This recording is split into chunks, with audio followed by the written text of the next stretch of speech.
Welcome everyone joining us today for today's discussion on how to supercharge your LinkedIn ads with social proof. And we're going to dig into how do we cut costs, be able to improve targeting, and use social proof to drive higher quality leads.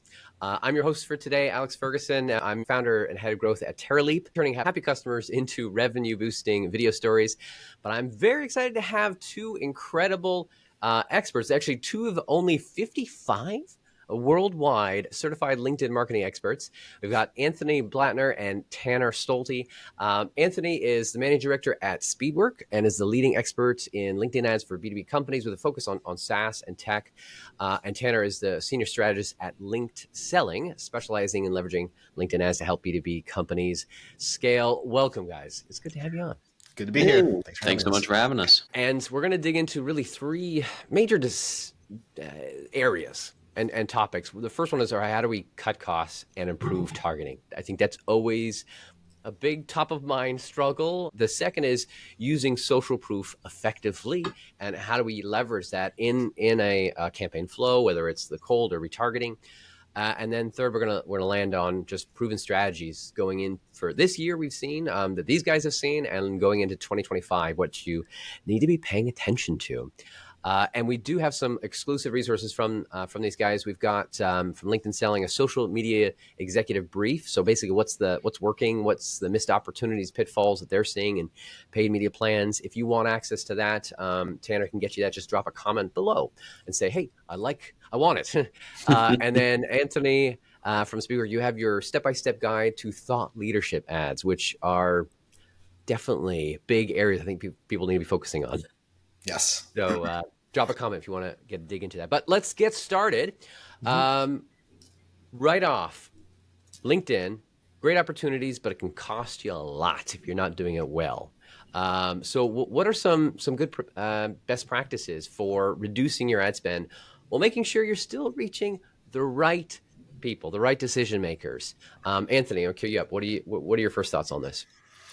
So first is maybe explaining why you need to figure out how to cut costs. And a couple of things I usually mention is, number one, yes, LinkedIn is a more expensive platform. If you compare it side by side with another platform like Facebook, a lot of people are like, oh, CPMs on this platform versus this platform, CPCs, like LinkedIn's usually going to be more expensive, but you're paying for the higher quality targeting that comes with it. So because of that, you want to try to be as cost efficient as possible, because you're just working with higher costs there. And then the second half of it is just understanding how targeting works. So when you got to keep in mind that there's two sides of the platform, the user side and then the marketer side. And the way that people set up their profiles, they go through and they fill it out, but a lot of that's just like free text input, maybe not necessarily the things that you're thinking about when you're choosing your targeting. So it doesn't always match perfectly. So I've seen lots of people set up audiences or campaigns and just have very broad or misplacing the ands and the ors, and then the targeting is kind of like all over the place. So that creates lots of opportunities to cut down and remove bad parts of your audience or not unintentional parts of your audience that you didn't know that you were reaching and spending money on. So I'd say first is like understanding those factors of why audience optimization is important. I've seen people type in the weirdest job titles, and then you're like, where does that fit in the hierarchy of where everything else is? So we got to keep in mind how people set up their profiles, and then that's how you are going to go target them. I feel that's a big challenge. It's like when there's so many ways people could put their titles, and it's like, but you said this way, and you say it this way, and why don't you all just use the same all the time? Or if I wish I had a nice long list that I could just input, but I don't know. They're really an easy. It's like the people that like put their job title as like CEO and janitor. It's like, where is that going to land in the tree? Or like chief ninja, and it's like, all right, I don't. Right. I'm going to cover your 10 on, but I did want to give a shout out, Abby and Christina. I'm glad you guys are joining, and yes, we will get you those resources. But let's think about this is a big concern issue of cutting the getting that targeting right. Thoughts there? Yeah, absolutely. And to sort of piggyback on Anthony's point earlier about it being a higher cost platform, like on face value, it definitely is a more expensive sandbox to play in. But at the end of the day, a lot of times when we will look down funnel at like cost per appointment or cost per MQL, it actually comes out to be a better cost per quality lead or quality opportunity comparatively to like Facebook or something like that. Like Facebook's a cheap volume game a lot of times where you're getting cheap leads, but you got to do a lot of them for it to shake out on the back end. And I think when we're talking about like keeping costs as tight as possible on LinkedIn, some of that work that you do before you even start ads is some of the most important, like uploading the LinkedIn pixel to your website. And you can get free demographic information from LinkedIn to figure out how it defines your users. And so when you're picking your cold targeting for your cold targeting layers, and you can also retarget that website traffic, we'll talk about that a bit. But you get free demographic information from LinkedIn that you can use from day one to avoid sort of misstepping, like picking the wrong titles or the wrong industry, or you can just see how LinkedIn defines your users already. So that's one of the main ways I help people sort of figure out how to target. And you can also upload a list of buyers if you want into LinkedIn. It will demographically break down past buyers, which is a great way to figure out what a cold audience should look like for you. And that'll sort of help you avoid some of that misspend on some of that. You guys were talking about, titles and how much they range from what people call themselves. I think LinkedIn's like standard advice is like 40 to 50 titles at once if you're going to build a targeting pool. It's something crazy. Like I've heard a rep tell me like put 60 titles in there just to cover the bases. And so a lot of that, like you can get around that by going with job function. Some niches and industries, it's helpful to go by title if those are really genuinely the people you can talk to make a sale. You can do that, but a lot of times you can go broader with job function to sort of capture all those people in a bigger net. Gotcha. Gotcha. Okay, let's dig a little bit deeper. Thoughts on how do we now get your targeting a bit more dialed in? How do we help cut that or keep a handle on the spend and that cost of cost per click or cost per acquisition or thoughts? Anthony, back to you. So I agree with Tanner. Like the more research you do ahead of time, the better you're going to set up your campaigns to run. And I find like the best is like get some actual profiles of either current customers or like ideal customers, and go like literally research the profile, look at the company page, look at their profile. So many times people are like, oh, we want to target this industry, but then I go look at all the company pages that they want to go after, and they're all in like that industry. And while it could be a close industry, maybe it is a different categorization in LinkedIn's terms. So go look at those company pages, see what the industry is categorized at.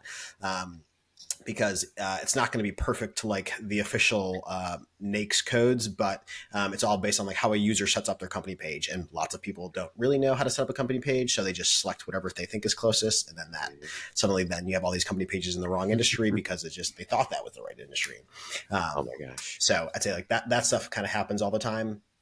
Then the other thing is like the other thing that happens a lot with targeting, because we're talking about like cutting the fat, is like people can have multiple jobs in their profile, and this throws off targeting a lot because Yes. LinkedIn will kind of collect all the different facets of those jobs in terms of like all the different job titles and all the different companies, and then that's how the targeting is set. Is does this person meet the criteria set? But it could be criteria A matches job A and criteria B matches job B, but then suddenly you don't really have a match, but you just if you just look at all the facets, you do have a match, but that throws off targeting a lot. You'll see all the time people are, they're a volunteer on the side. They could be like an executive at a big company, but then they're a Right. volunteer on the side. And then suddenly it looks like they're an entry level person because they have a volunteering role on their job profile, maybe at a small company. And then you might be excluding that. And then you would lose out on reaching them. And then also you might have lots of people that work for a big company, and then they're also CEO of their own side hustle. And then suddenly it looks like you're targeting CEOs at Fortune 500 companies, but you're not, because you have people with two jobs on their profile. So Yeah.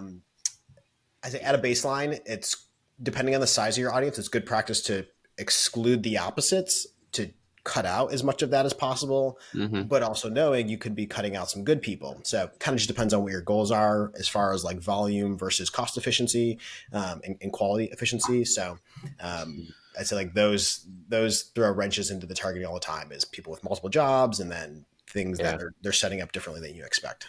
I feel like you're raising all the issues, and it's like, great. Now, how do I solve it? But that honestly, that could take this. These are things we need to be aware of. That it is possible then to make sure we're targeting the right people. And we're not wasting money, but to actually dig into the specifics of it, it would take even more time. But so let's say it's at least raising what the challenges are. Another thing is around objectives. Is that another thing of like what objectives you're choosing? Because certain objectives, I imagine, would cost you more than others. Can you unpack that for me? Yeah, I think, if you look at the different, a lot of times we talk about, top of funnel, middle of funnel, bottom of funnel. So like you have to define what you need internally as an organization to figure out which of these ad formats are going to fit your needs and, drive the results you're looking for. But if you're looking for some of like the lowest cost ads you can run, like engagement ads on LinkedIn are very cheap to run. They don't have, a goal of conversion tied to them. You just want people to interact with them and consume them in the news feed. So I love using engagement ads as a way to sort of vet copy, creative, or like headlines or taglines before trying to roll it into a more costly campaign. Because when you tell LinkedIn, hey, I want conversions or I want leads, it's going to charge you appropriately to get those leads. And so if you got a new idea or a new go-to-market strategy you're trying to vet, engagement ads are a really nice way to do that. And I also just love using engagement ads in top of funnel anyways, for like brand taglines or overarching themes I'm trying to get across to a certain buying persona, and then I can retarget anyone who engages with the ads. So it's kind of a nice cheap way to play with some ideas and still get some visibility in front of your audience. I got a question for you both as a follow-up to this, as experts. Um, how much confidence do you put into LinkedIn knowing who, based on those objectives, like, do they really know that, if you run this in a conversion optimization, they're going to find the right people to show your ads to versus let's just show it to as many people as possible? Because sometimes, they'll want to have you choose options to let them just, we'll help you convert because we know who the right person is that's going to convert. But do they really know? I have some thoughts on that, Anthony. I don't know if you have any specific thoughts there. Yeah.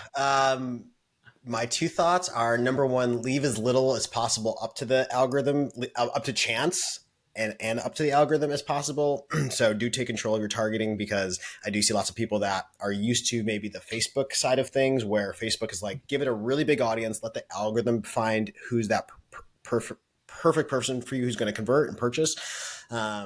Versus LinkedIn, number one, maybe doesn't have as much data as Facebook does. And then also like B2B sales are a lot less frequent. So there is less data out there to be had versus like an e-commerce store has lots of purchase data. So there's lots more data to build off of.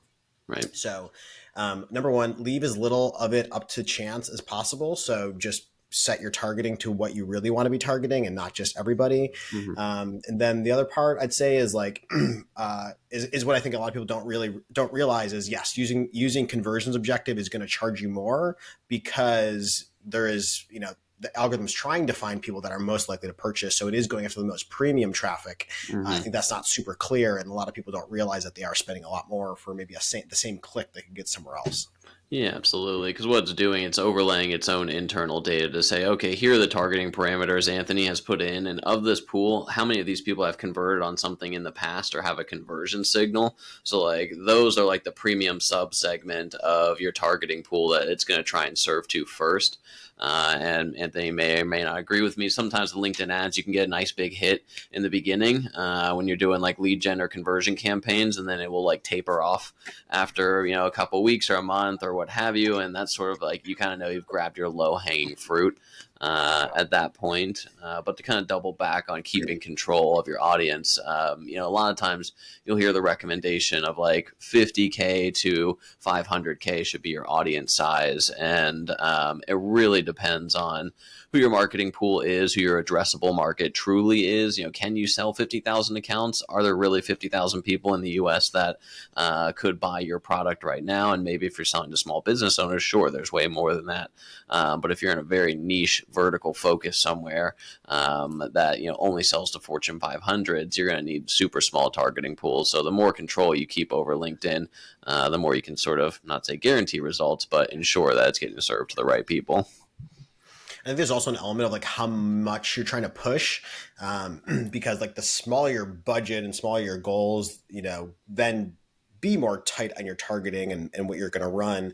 And then like if you are looking to push, if you're trying to hit big goals and you're trying to push a lot of budget, then you kind of need to give it a bigger audience. So there's more there to squeeze out of it. So some of that's, I think, like proportional to your goals and your budget. Sure. Yeah. That makes a ton of sense. All right, other quick wins, like thoughts on manual versus automatic bidding, and also the LinkedIn Audience Network. Is that what it's called? Yeah. Thoughts there, Tanner. And then sure. In terms of manual bidding, big fan over here of manual bidding. And there's, there's always a lot of back and forth on like overbidding, underbidding, and admittedly, I'm coming around on underbidding a little bit. I was always a guy who was like underbid by $1 on the low from LinkedIn's low end. That's usually where I'll start. If LinkedIn says the low end of the bid range is 15, I'll bid 14 and just see how it goes, and then bump it up as needed. But it is one way that you can really control costs. I've gone into plenty of accounts that are running on manual automatic bid, and the robots are just bidding like $20, $30 a click. And it's really not manageable. Depending on your audience and your budget, maybe you can spend that. But the more clicks you can get in a day, the more at-bats you get. So if you control that bid as much as you can make sure your spend's a little more efficient, but you just have to sit there and kind of watch, like, is my bid too low? If it's too low, you won't spend your daily limit. Like, let's say your daily limit's $50, but you see every day it's only spending 30 consecutively. Then we start bumping up the bid a little bit until we sort of hit that $50 a day limit. And we know we've kind of found like the floor of like how to, the cheapest we can get in front of this audience for is this much per click. So definitely like a bit of a manual process to go through and figure that out, but well worth it in terms of like keeping cost per click pretty low.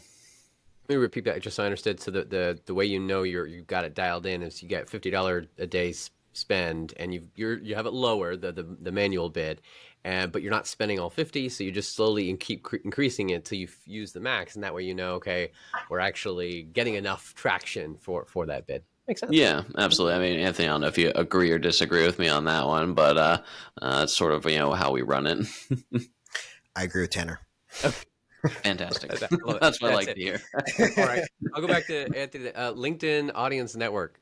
So Audience Network. So both Audience Network and Audience Expansion are like interesting features that have some good functionality to them, but I see a lot of people will use them by default without having nailed their core campaign first. So both of these features kind of extend past kind of the common, standard newsfeed ad functionality where, you're going to set your targeting and you expect your ad to serve on LinkedIn. But if you have Audience Expansion on and Audience Network on, Audience Expansion will allow it to, make a couple hops from that targeting that you just set. And you might have just spent all this time figuring out your targeting, but then suddenly with Audience Expansion, it's made a few hops and you're reaching not who you intended to reach. And then for Audience Network, when you have that on, a lot of your spend will go to the Audience Network because there's just so much inventory out there to be had. So a lot of your impressions will go there. So I find a lot of people will just have these on by default, and they will be using these features before they've really nailed their core campaign on LinkedIn. And then that kind of, throws a wrench in what you're doing there because you don't really know who's, seeing your ads, if it's, the expanded audience, and you don't really know how your ad's showing up or kind of where you're getting your traffic. So I'd recommend for most people, if you're like an small to medium-sized business, start with those off, get your core campaign really figured out, and then you can consider expanding with some of these additional features. But I'd recommend kind of figure out your core campaign first.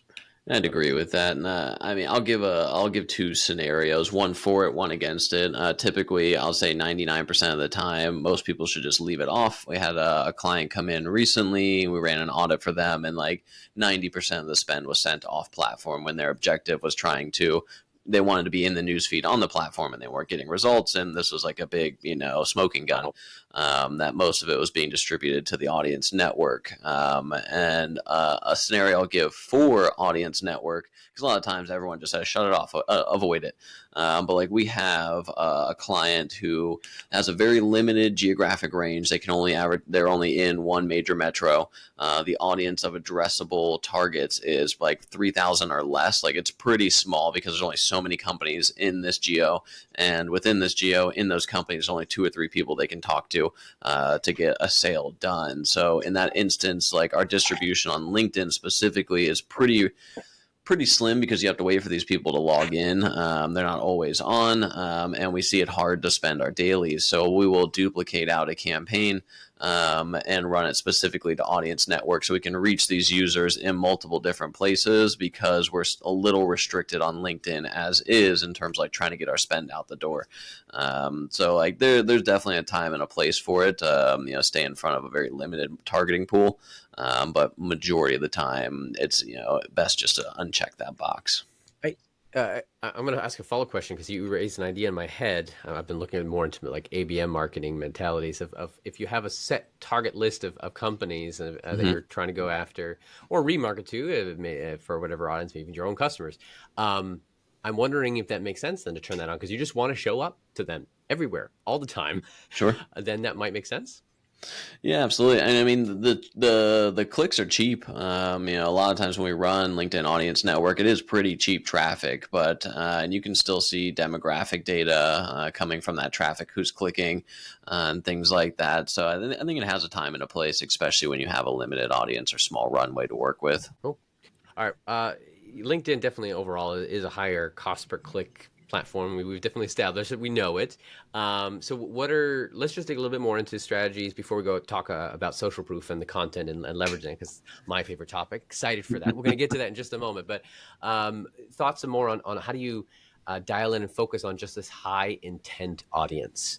Because that's the value of LinkedIn for sure. But thoughts on how do you monitor? How do you really dial it in?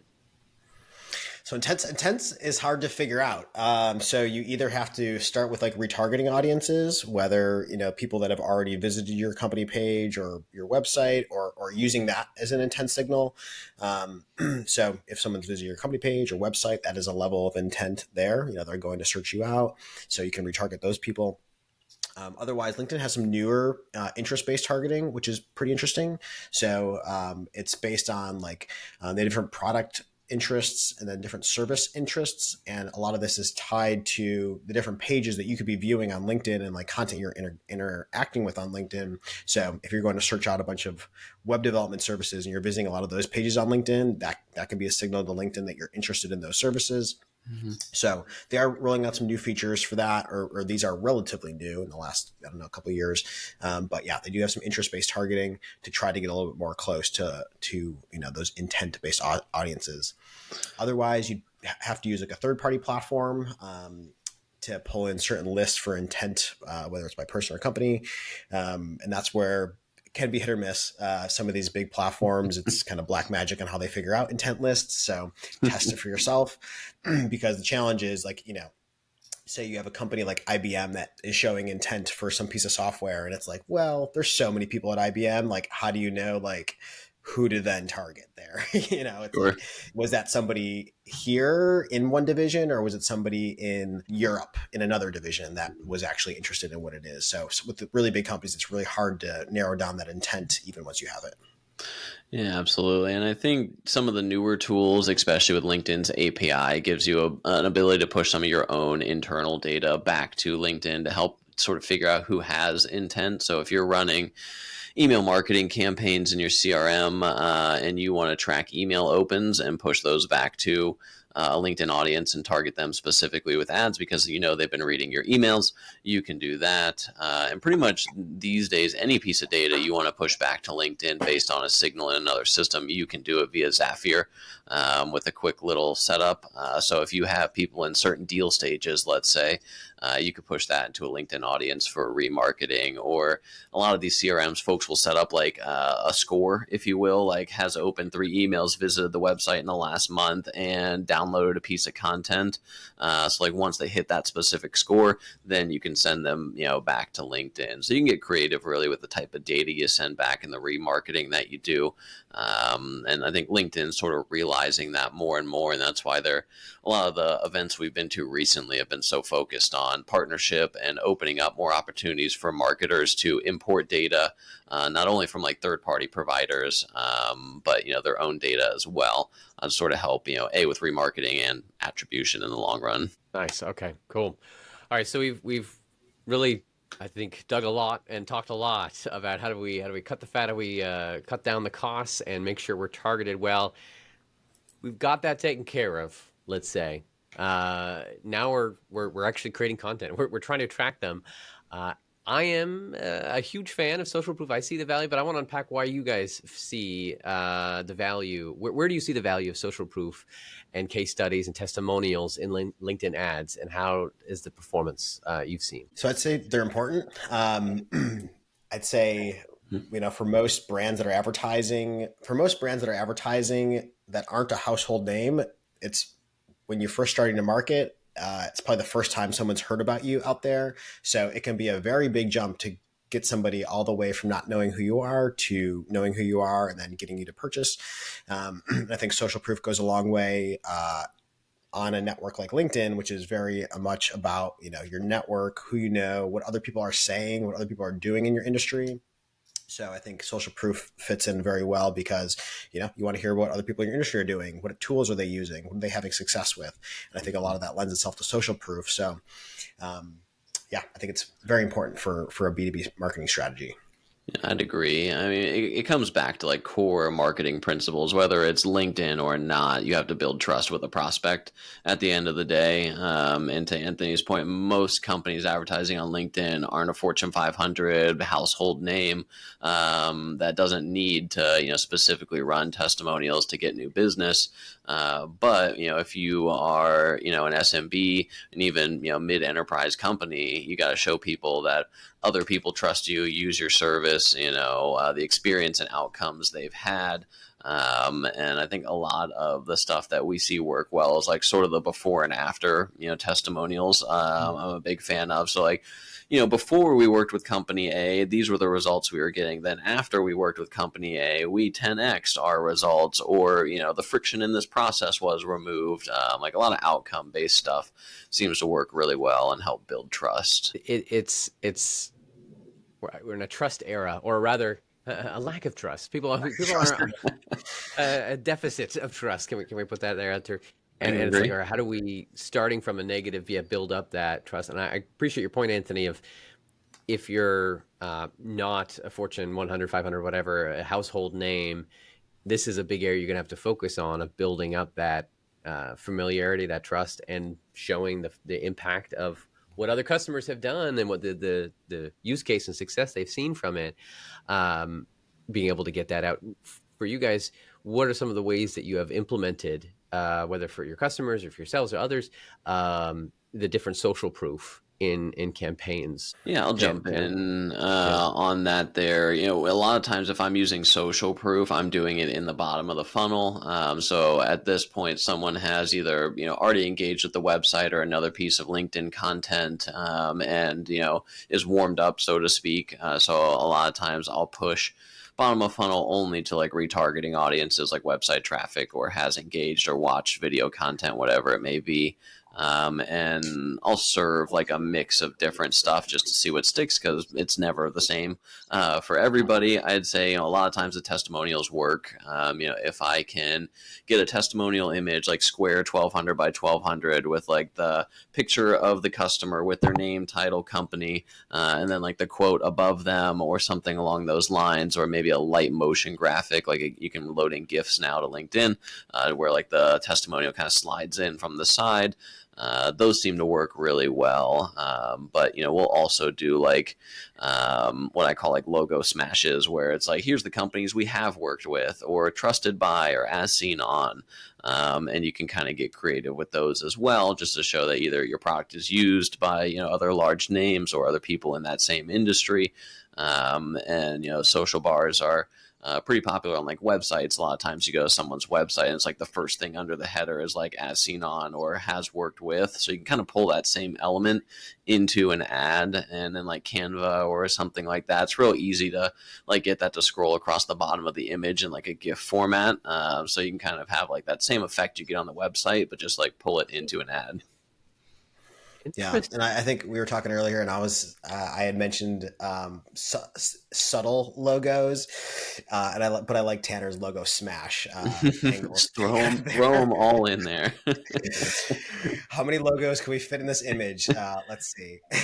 Absolutely. Well, it's crazy because like the other day I was reviewing that dwell time metric on LinkedIn, where it shows you how long someone hovers over an ad, and like the difference between our ads that are really rocking and ads that are just doing okay or not performing is like 1 second of hover time difference. So like that's really from like 3 seconds to 4.5 seconds. That range of performance is incredibly different. So having that 1 extra second to like prove your value, you just want to get all those logos in there, because that's the only chance you're going to get. Really.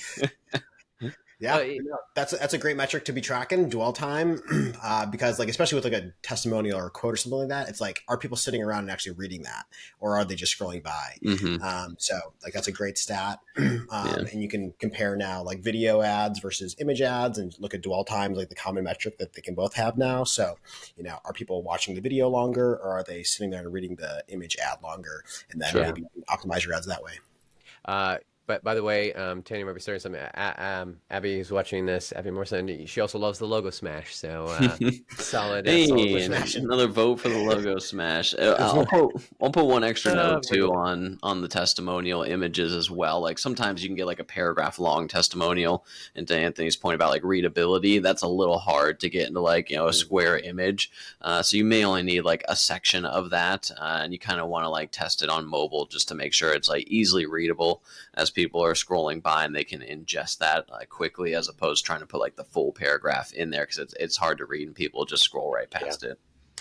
Yep. So yes, a nice text or logo smash is a good easy place to begin. But then being able to bring in video. Anthony, your thoughts on when it comes to video testimonials and their role in being able to help with conversions? I think videos are gold. If you can get video testimonials, like that's the best by far. I think sometimes when people don't know a company and they see testimonial quotes, sometimes they might wonder if they're true or not. But there's no way to, fake a video, or it's just much harder to fake a video. If you can hear from somebody and get them on video giving a testimonial, that's gold. I was just talking to somebody else about like AI generated content, and how now there's a lot of images out there. You're like, well, is that AI generated or is that a real image? And while AI is doing video and will be doing video soon, it's harder to do video, AI generated video. So that's where you'll know like, okay, that's a real video. It's somebody really giving the testimonial. So that kind of gives a lot more power to it. Yeah, absolutely. And I think video content is just so prolific these days. It's very native to almost every platform now, that it feels a little more organic for people to consume video content, especially if you can keep it relatively short, the old 60 seconds or less. if possible.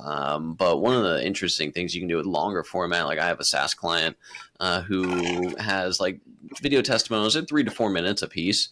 So it's a little bit of commitment from folks to actually watch it. And I'll actually put those in the top of funnel and to try and grab like intent, if you will. So in my top of funnel, I'm just running them as video view ads. And, you know, if someone's watching 50% or more of that, there's a fair amount of interest in my mind's eye. If I can catch you for, if I know on LinkedIn ads, the average dwell time is 4 seconds and I can get you to stick for 2 minutes out of 4, you probably care about the subject matter, or you're thinking about that pain point or that topic or whatever it is.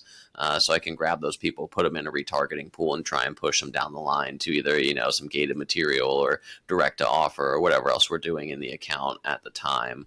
But, you know, that videos, I think, you know, the best you can do when it comes to like a customer testimonial comparatively to like a static image. Yes. I think there's so much fun that you can have with video funnels, or like being able to retarget based on that viewership. It really shows that intent. We talked about earlier, how you want to make sure you're putting the spend on where you know people are interested in. And I just did a post the other day in prep for this that I saw that Slack did for video ads, and you watch the one, and then after I watched that, I never saw that one again, but I did get the next one, all from the same customer, but it told from a different individual at this customer's company. So there was somebody from marketing, operations. It was like 4 different individuals, and they were incredibly very short, 15 to 20 seconds. And so over about a week or two, I had seen all 4 ads. So towards the end, I started to see some repetition in those 3rd and 4th videos. But by the end of it, I saw 4 different problems solved, 4 different features that was used to solve it, and the use cases for it. I was like, Nice. wow. Now, I'm actually already a customer of Slack. And what it did for me was, oh, yeah, this is why I like Slack. And Sure. it told me about features that I didn't even know existed, and it made me go try them out. Sure, reinforcing the narrative. And like we have customers ask us quite often, you know, should we exclude our current client list, or should we exclude, you know, say we're running to like webinars per se, like should we exclude past attendees from these ads? And a lot of times I say no, just because like if someone had a good experience, like we'll see people jump in the comments like, oh, I love this company, or that last webinar training was so great. So like I never exclude current customers, you know, from my promotions unless it's becoming an issue, to where like if I'm trying to prospect, if it's a tight targeting pool and a lot of these people are already customers or buyers, like maybe I'll throw an exclusion on top because half of my leads from last month were existing clientele or something. But it's a rare scenario where I actually exclude client lists. Yeah, I agree with Tanner on that. I'd say like the average, most people are excluding all their current customers, and then that means their current customers are only seeing ads from other competitors. And then after long enough, that makes them wonder, what are these other competitors doing? And maybe I should go check that out.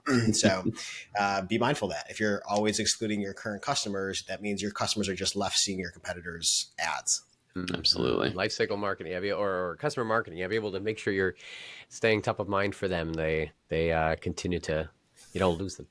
Yeah. There's so much, and the concept of being able to show this social proof in amongst other ads, other content for sure. I guess if anything, it just helps probably the end conversion. Like, how often do you really see a conversion off of a social proof ad? Well, I'm curious, do you, or do you see more of part of a larger, it was a touch point in a larger buying cycle? Yeah, so sometimes you'll see them off the social proof ads, but I'd say a lot of times it's also part of the journey where maybe somebody would see that social proof ad and then get retargeted with a demo ad and then convert. But yeah, sometimes you'll see people, it kind of depends on the social proof itself and like how strong and compelling that is. Sometimes you have like a really strong kind of like case study testimonial that like that's going to grip somebody to go give it a try. But I'd say a lot of times it's more of like, okay, it'll warm them up a little bit. And then like once they get the demo ad, they're like, all right, final. Yeah, absolutely. Sometimes I'll use testimonials as the ad for the demo. So it'll be, you know, client testimonial video in the creative, and the headline is like, book your demo now, join 1 million other SaaS products that are using our tool, or whatever it may be. But it generally, LinkedIn has run a lot of studies on what they call them brand lift studies. And so when you're running brand or social proof or additional pieces outside of your direct conversion campaigns, they usually see like anywhere from like a 3 to 6x you'll see quoted on a conversion lift from running brand or social proof outside of your primary objectives, because they're supportive. I think we all know in marketing, it's an ecosystem. No one thing can really stand on its own. Like you can try siloed strategies of like just lead gen or just brand and demand, but really like you need a little bit of everything in order to have a healthy marketing system. Yeah. What would be the objective you'd put for social proof? What campaign objective? Anthony?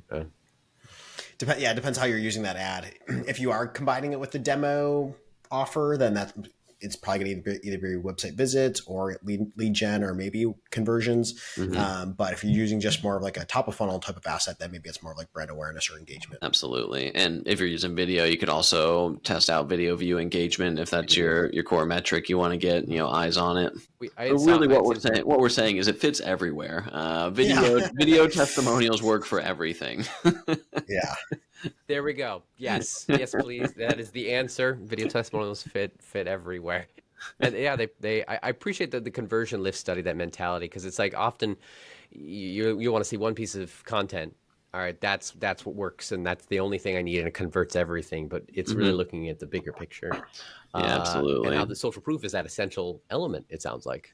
And that's actually a cool feature coming up. There's no release date on it yet, but Anthony and I were at a conference last week, and they mentioned that you'll be able to, right now, if you have a LinkedIn rep, they can run that lift study for you in the background to see like how one campaign is affecting another.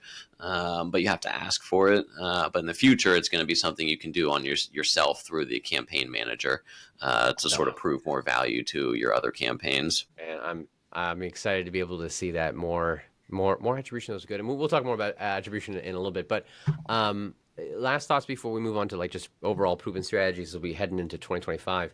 Thought leadership ads. I think this is an interesting concept. I think we were chatting about this earlier, Anthony, of like connecting thought leadership ads with social proof. So is the idea of like getting a customer to post their testimonial themselves, and then you would boost their post? Yes. So you can boost posts from people outside your company. So if someone is posting on LinkedIn and leaving a testimonial just kind of like on their feed, then that is amazing to be able to boost and then put that right in front of other prospects. So using thought leader ads to boost testimonials on LinkedIn is a great way. So if you have customers posting on LinkedIn about your product or service, then definitely go boost that. Man, it makes a lot of sense to build up whether it's a customer advisory board or advocacy network of customers, and then be able to leverage that into thought leadership ads. Yeah, absolutely. And I mean, I just saw one from LinkedIn themselves promoting some testimonials from other users on LinkedIn about, a specific tool or something. And it looks very organic to the platform. And I think all of us here on the call and marketers watching now know that on LinkedIn, people want to hear from and buy from other people. And so to be able to sort of play into that sentiment with a paid media strategy, it just pairs really well together. Absolutely. All right. So looking at going into 2024, I guess thought leadership ads, like we want to camp on that anymore. Thoughts on that, like the best ways that the people should be thinking about them and using them. Anthony, back to you. Just go give them a try. I'd say like the interesting thing about thought leader ads is it kind of, in my mind, it opens up advertising capability to a lot more people. Whereas like for service-based businesses or founder-led businesses, now where like the people are the service, or solopreneur businesses, it makes a lot of sense for them to use thought leader ads and just boost their posts rather than having to go through the company page to do marketing and advertising. You can just boost your own posts and then put yourself out there as a thought leader. And, that's what you want to be promoting, your content, your point of view, and get yourself out there. And then people will see that, engage with you. And then sometimes they're just going to DM you directly. Like it's less about like send people to a website to opt in there, but more about like, okay, get to know me. And then you're just going to DM me when you're ready to chat further. building a relationship. Yeah, absolutely. And a lot of times, like when we bring clients on board, one of the things we do in the onboarding process is look around their organization and see if anyone's already a frequent poster, if there's anything that looks valuable or had good engagement in the past, anything that, had good engagement. We can boost that post specifically and leverage it for our marketing purposes, but B, it can kind of clue you into like what that particular audience already cares about, and give you some clues as to like what you should look for in terms of copy points or subject matter that's already getting sort of an organic reaction from people. And those tend to do pretty well in a thought leader ad format. Document ads, they still good? Yeah, I like document ads. I mean, Anthony, I don't know how much you're messing with them. They were kind of like, they got put out right before thought leader ads, and there was a good amount of hype. And then like thought leader ads came in and just stole the show, I think. So I feel like document ads don't get the love that they deserve. But I run it as a test. Like, say I'm doing a PDF download for a client, I will start with like classic lead gen form, PDF download format, deliver it via email or on the thank you page, whatever.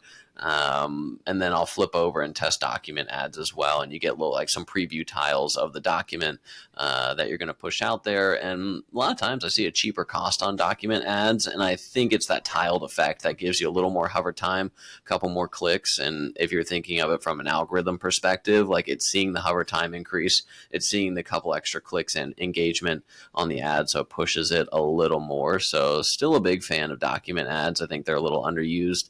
I don't see them in a lot of accounts, but still definitely effective. Yeah.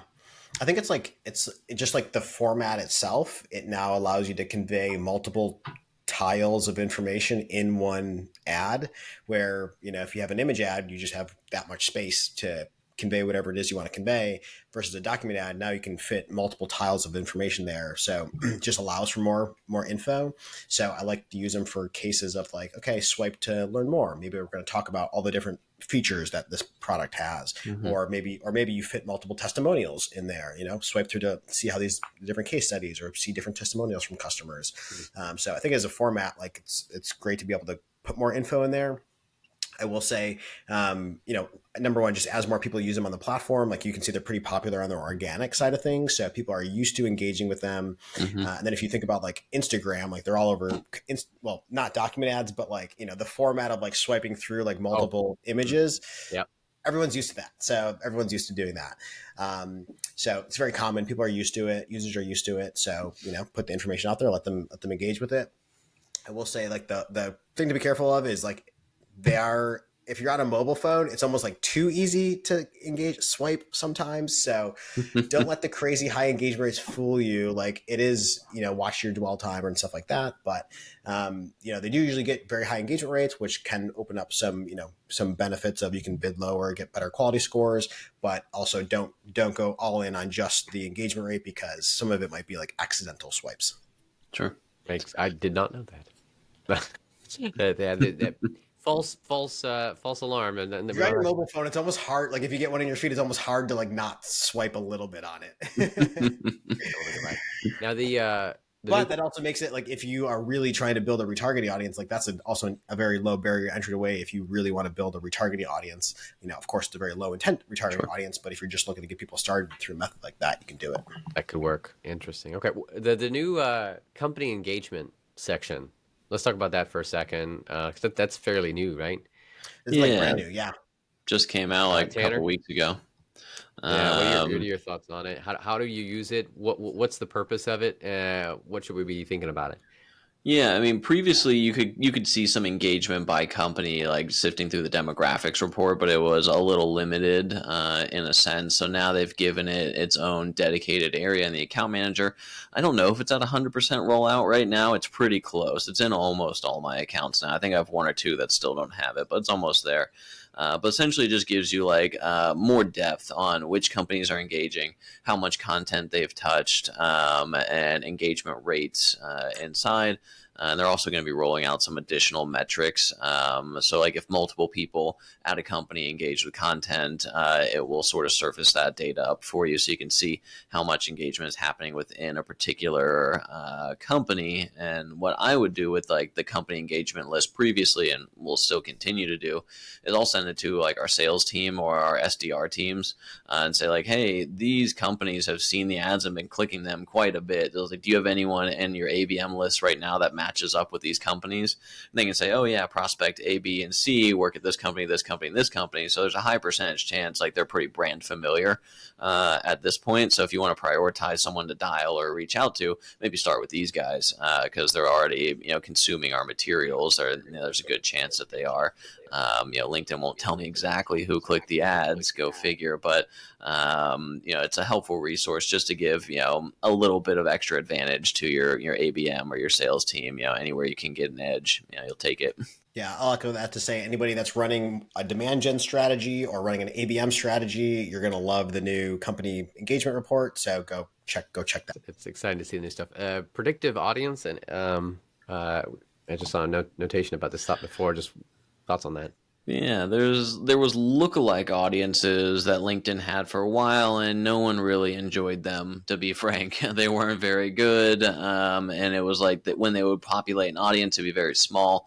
It was not. I think everyone was used to like a Facebook style lookalike audience where it would populate like 1 million plus people, and they always do really well over on LinkedIn or on Facebook. But LinkedIn sort of relaunched that feature as a predictive audience with sort of an AI background to it, where it is not only mixing in the profile signals of like, you have these titles and share these industries and things, but it's also looking at intent data as well, and like content that's being consumed, likeliness to convert, and a bunch of other signals from the platform to try and populate an audience for you that's similar to whatever source data that you give it, say like a buyer's list or your website traffic, or those who engage with an ad, whatever it may be. So pretty cool tool. And maybe Anthony, you can share what you've seen from testing it, but like we've seen some lower costs. I've seen, like any feature, some mixed bag of results, but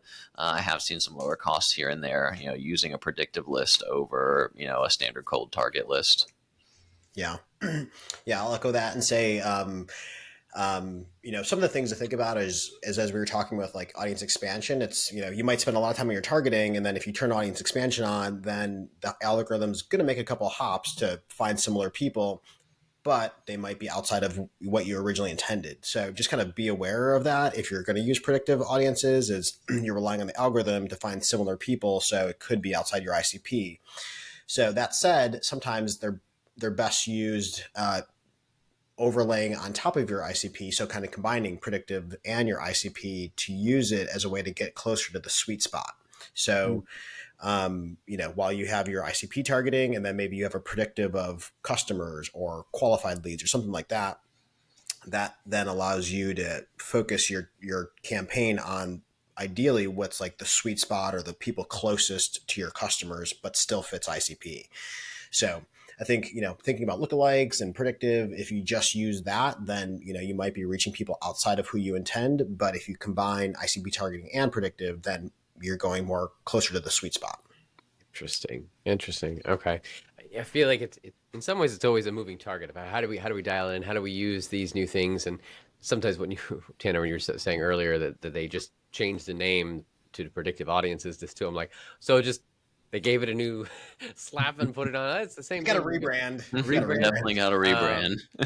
But it's always this combination of using the tools in new ways, the right ways. And I appreciate you guys breaking that down. There's a lot of content we dug into. I want to just take a second real quick, just for those that are joining right now. There's some great resources that you guys are providing. If you want access to that, just drop a comment.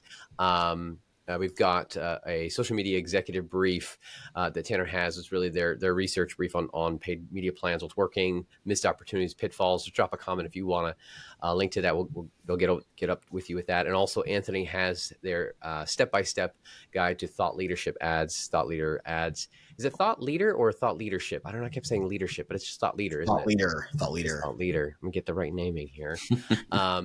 And I appreciate you guys breaking down the value of social proof, where you're seeing that in here. It's like trying to break out of the noise that is appearing everywhere, and elevate yourself.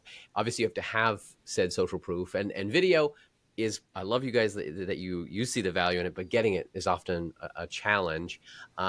We at TerraLeap have a great resource on requesting it. That's a big thing of like, how do you get your customers to say yes? Mm-hmm. If you want a copy of that testimonial request guide that we have with email templates and stuff, just drop a comment. We'll get that over to you as well. But I want to end on, before we wrap up, just other hot things coming up. I feel like you guys mentioned something about this up and coming preview on attribution.